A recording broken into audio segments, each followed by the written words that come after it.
কিছু কিছু হাদিয়া আল্লাহ রাসূল সাল্লাল্লাহু আলাইহি ওয়াসাল্লাম ফিরিয়ে দিতেন না। এর মধ্যে একটা হচ্ছে মধু। মধু দিলে বলতেন না যে না নিব না। আতর ফিরিয়ে দিতেন না। বালিশ, বালিশ খুব পছন্দ করতেন আল্লাহ রাসূল। ঠেকনা দিয়ে বসতে পছন্দ করতেন। সুবহানাল্লাহ পড়েন। রাসূল সাল্লাল্লাহু আলাইহি ওয়াসাল্লামের কাছে একটা কসমেটিক্স এর বক্স থাকতো সব সময়, জরুরি ৫-৬টা জিনিস এর ভিতরে থাকতো। ওখানে আল্লাহ রাসূল সাল্লাল্লাহু আলাইহি ওয়াসাল্লাম চিরুনি রাখতেন। চিরুনি, আপনারা চুল আঁচড়ান তো চিরুনি দিয়ে, সবসময় পরিপাটি থাকবেন, এটা সুন্নাহ। পরিচ্ছন্ন ফিট থাকা, সবসময় গেট আপটা ভালো থাকে, এটা সুন্নাহ। আল্লাহ রাসূল সাল্লাল্লাহু আলাইহি ওয়াসাল্লাম কোন বিদেশি ডেলিগেট আসলে তাদের সাথে দেখা করার আগে সময় নিতেন, নিজেকে গুছিয়ে নিতেন। সুবহানাল্লাহ পড়েন। চুলগুলো আঁচড়ে রাখতেন এই চিরুনি দিয়ে।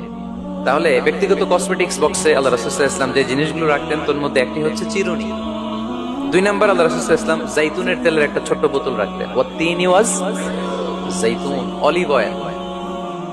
অলিভ অয়েলের ওয়াজ করেছি কত বছর, যেখানেই আমার সাথে লোকজনের দেখা কয় হুজুর এখন থেকে অলিভ অয়েল মাখি আমি, এজন্য সুন্দর হয়ে গেছে।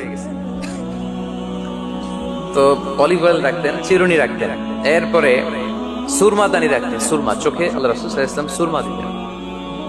এরপর আল্লাহ রাসূল সাল্লাল্লাহু আলাইহি ওয়াসাল্লাম উতুর রাখতেন, উতুর পারফিউম, আতর দিতেন। কিছু কিছু বিষয় আছে আরবাউন মিন সুনানিল মুরসালিন, 4টা সুন্নাহ আছে সব নবীদের সুন্নাহ, সবাই এটা করেছেন। এর মধ্যে একটা হচ্ছে উতুর, সব নবীরা আতর দিতেন। সুবহানাল্লাহ, বাড়িতে যাই বলে আতর দিবেন, এটা সুন্নাহ। আপনার ইমপ্রেশনটাকে আরো সুন্দর করবে। First impression lasts long. প্রথম দেখায় যারে ভাল লাগে এটা সবসময় ভাল লাগে, ঠিক কিনা? প্রথমেই যদি কারোর সাথে কথা বলতে যাওয়ার পরে দেখা যায় আপনারা দেখতে খারাপ লাগে, গায়ে দুর্গন্ধ, আসবে আর আপনার কাছে? আসবে না। এরপর আসিওয়াক, ওই কসমেটিক্স বক্সে আল্লাহ রাসূল সাল্লাল্লাহু আলাইহি ওয়াসাল্লাম মেসওয়াক রাখতেন। কি রাখতেন? এটাও সব নবীদের সুন্নাত। তো আমরা যেন পরিপাটি থাকি, সবসময় সবসময় যেন পরিপাটি থাকি। তো মৌমাছির নামে সূরা দিলেন, এরকম এক ভাই বলল যে মাকড়সার নামে, হ্যাঁ, আল আনকাবুত নামে সূরা দিয়েছে। এভাবে আল্লাহ তাআলা পরিবারের নামে সূরা দিয়েছেন। ওই সূরাটার নাম আলে ইমরান। কি নাম? আমি যে বারবার প্রশ্ন করতেছি, আপনাদের কষ্ট হচ্ছে? মন খারাপ হইতেছে না তো? নাকি উত্তর দিতে ভালো লাগতেছে? ভালো লাগতেছে কার কার? দেখি। ভাল লাগে সবার, কিন্তু উত্তর দেয় কয়েকজন। সবাই উত্তর দিতে পারবেন শেষ পর্যন্ত? আলোচনার মাঝখানে ওঠা বসা করে ডিস্টার্ব করবেন কারা কারা? হাত তোলেন। ডিস্টার্ব করবেন? আলোচনা শেষ না করে মাঝখান দিয়ে উঠে যাবেন কারা কারা? হাত তোলেন।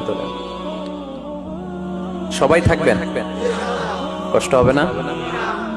ঠিক আছে, আমরা তাহলে শেষ পর্যন্ত একসাথে কথা শুনে একসাথে বিদায় নিব ইনশাআল্লাহ। পড়েন। সূরাটার নাম হচ্ছে আলে ইমরান। সূরাটার নাম কি? আলে ইমরান। এখানে আল্লাহ তাআলা 133 নম্বর আয়াতে আমাদের অ্যাপ্রোচিং ঠিক করে দিয়েছেন। ডানে যাব না বায়ে যাব? কই যাবেন? ডানে যাবেন। ডানে আছে ক্ষমা আর আছে জান্নাত। ডানে আছে কি আর আছে? সবাই বলেন, ডানে আছে কি আর আছে? ডান দিকে গেলে আল্লাহর ক্ষমা পাওয়া যাবে আর জান্নাত পাওয়া যাবে। এই দুইটাই তো দরকার, বেশি কিছু লাগে নাকি? আর বাম দিকে গেলে আল্লাহর ক্রোধ, রাগ আর জাহান্নাম। বাম দিকে গেলে আল্লাহর ক্রোধ বা রাগ আর জাহান্নাম। ডানে গেলে কি? প্রথমে ক্ষমা আর জান্নাত। এই দুইটা শব্দ একটু মুখস্থ রাখতে হবে আজকে। ক্ষমা আর, দুইটা জিনিস পাওয়া যায় ডানে গেলে। 1 নাম্বার, 2 নাম্বার। সবাই বলেন 1 নাম্বার, 2 নাম্বার।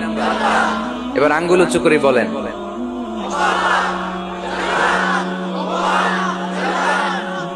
মাশাআল্লাহ। তাহলে ডানে গেলে পাওয়া যায় ক্ষমা আর জান্নাত, বায়ে গেলে পাওয়া যায় আল্লাহর ক্রোধ বা রাগ আর জাহান্নাম। Now the decision is yours. সিদ্ধান্ত আপনাদের। Where to go, where to approach and where to proceed. ক্ষমার দিকে ছোট, জান্নাতের দিকে ছোট।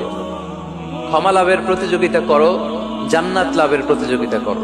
কিন্তু আমরা কি ক্ষমা আর জান্নাত লাভের প্রতিযোগিতা করি? আমরা কি ভালো কাজের প্রতিযোগিতা করি?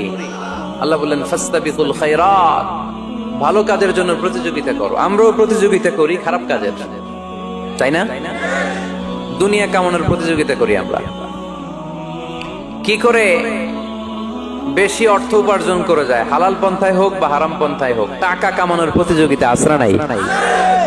ক্ষমতার দাপট দেখিয়ে লড়াইয়ে টিকে থাকার প্রতিযোগিতা করি আমরা, জোরে কোন ঠিক কিনা? আমরা প্রাসাদ বানানোর প্রতিযোগিতা করি,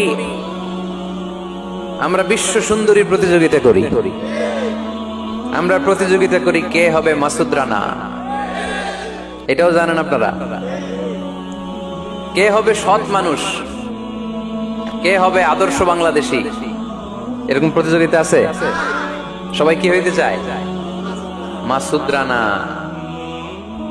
বিশ্ব সুন্দরীর প্রতিযোগিতা, মাসুদ রানার প্রতিযোগিতা, টাকা কামানোর প্রতিযোগিতা, ক্ষমতার লড়াইয়ে টিকে থাকার প্রতিযোগিতা। কিন্তু আল্লাহ বললেন নো ফাস্তাবিকুল খায়রাত, ভালো কাজের প্রতিযোগিতা করো। আল্লাহ বুঝাতে চাইলেন দুনিয়ার ক্ষণস্থায়ী প্রতিযোগিতায় নেমে সময় নষ্ট করো না, ভালো কাজের প্রতিযোগিতা করো। আর ক্ষমার জান্নাত লাভের জন্য ছোট, এটা এমন জান্নাত যেই জান্নাতটা আকাশ জমিন বিস্তৃত। সুবহানাল্লাহ পড়ে। وسارعوا إلى مغفرة من ربكم وجنة عرضها السماوات والأرض أعدت للمتقين।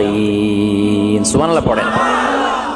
ও আমার গোলামেরা, আমার বান্দারা, ছোট দৌড়াও, জান্নাতের দিকে দৌড়াও, ক্ষমার দিকে দৌড়াও।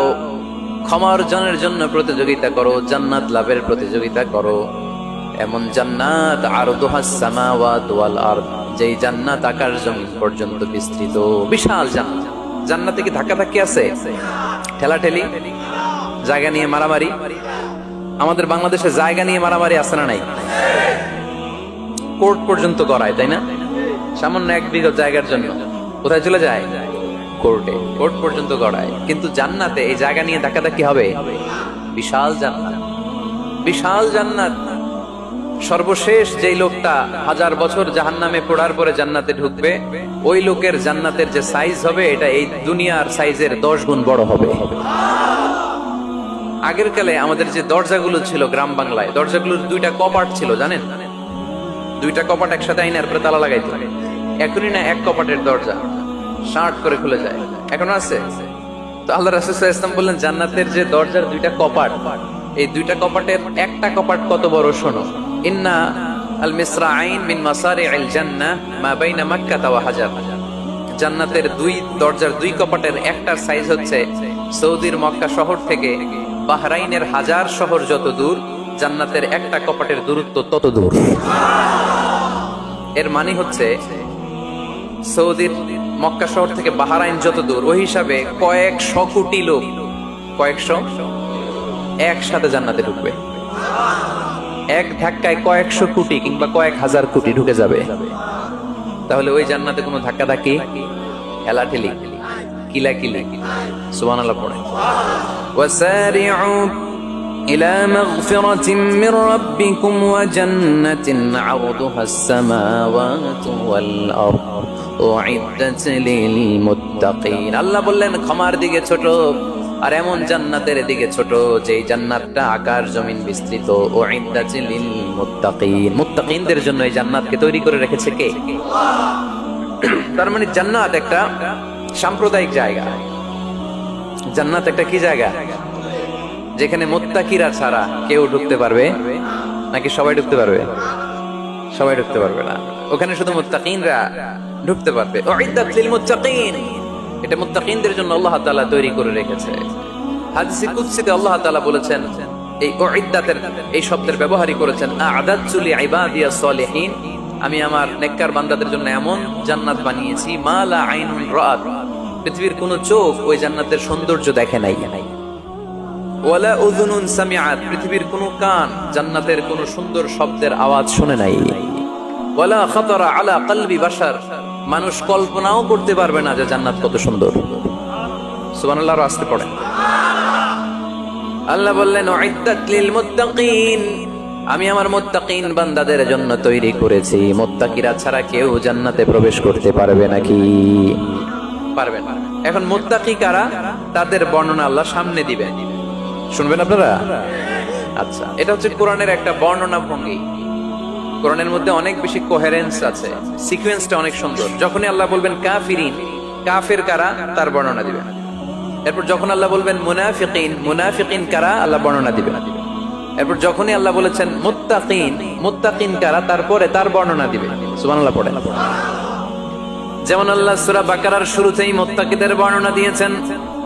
আল্লাহ দ্ব্যর্থহীন কণ্ঠে ঘোষণা করে বলেছেন, যালিকাল কিতাবু লা রাইবা ফীহি হুদাল লিল মুত্তাকিন। এই কিতাবটা এমন কিতাব যেই কিতাবে কোনো সন্দেহ নাই, আর এটা হুদাল্লিল, সবাই বলেন হুদাল্লিল, এটা মুত্তাকিদের জন্য পথ প্রদর্শনকারী। যে কাউকে এই কিতাব পথ দেখায় না। ওয়ালা ইয়াজিদিজ যালিমিনা ইল্লা খাসারা, জালেমদেরকে এই কিতাব পথ দেখায় না, তাদের ক্ষতির মাত্রাটাই বাড়ায়। মুত্তাকিদের পথ দেখায়, জালেমদের ক্ষতির মাত্রা বাড়ায়। দোষ কি কোরআনের?